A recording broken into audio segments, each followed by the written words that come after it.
Rave. The word itself brings up connotations. Dancing, electronic music, underground, and perhaps for many, sex and drugs.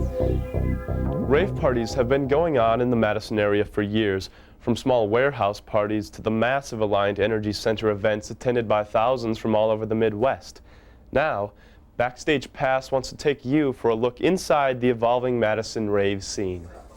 Let's go to Madison's DJ headquarters, State of Mind Records, on State Street, where DJs, music fans, and partygoers can keep up on the latest vinyl releases and party news.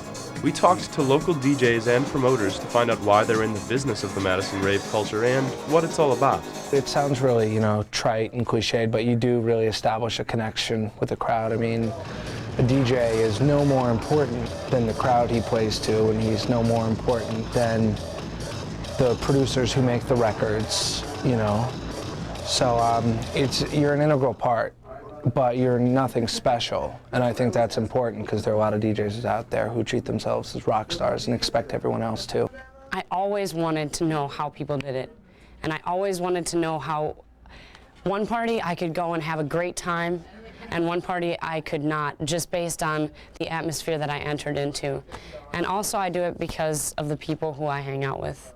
And it's just all relationship. That's what Mad Love is all about. And I think the most rewarding thing is just, the digging for the music, the interacting with the crowd on the same level, even though you're separated by a wall of speakers or what have you.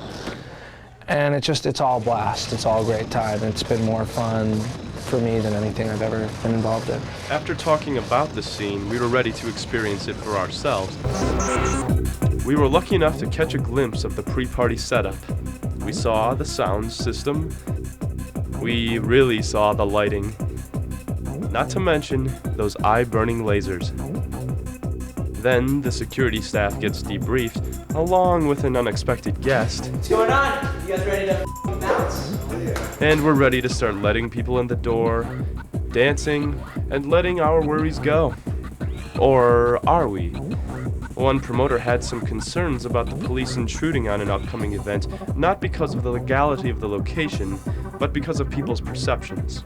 Hopefully the people who are coming are going to be more into the music instead of into let's go out and get messed up or something. So the problem with the cops is that they think that we are promoting ecstasy parties like the students who have come in the past and asked us if that was what we were throwing. And we are trying to show that that is not what we're about. If somebody sees the name Mad Love on this flyer, they should know that it's a legal venue. These are legitimate concerns because of the controversy over the scene.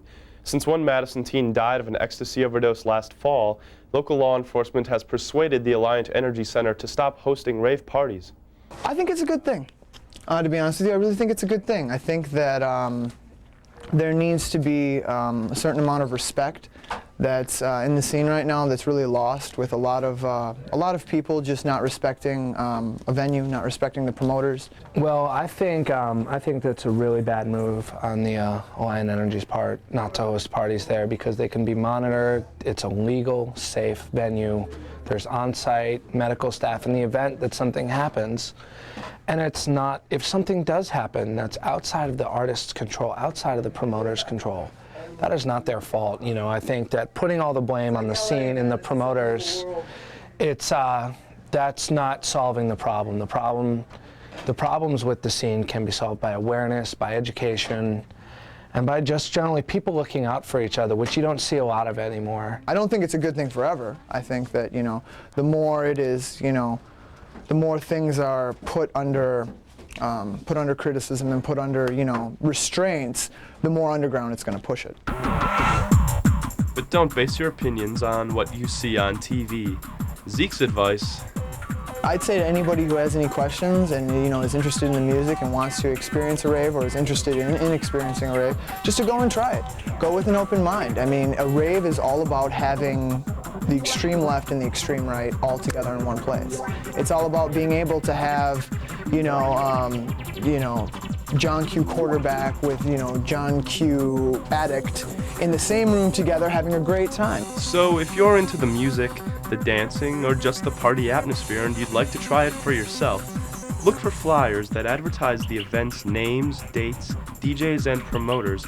You can find them at stores such as State of Mind Records, Knuckleheads, and Audio Depot, or on the World Wide Web. I'm Michael McGuire for Backstage Pass.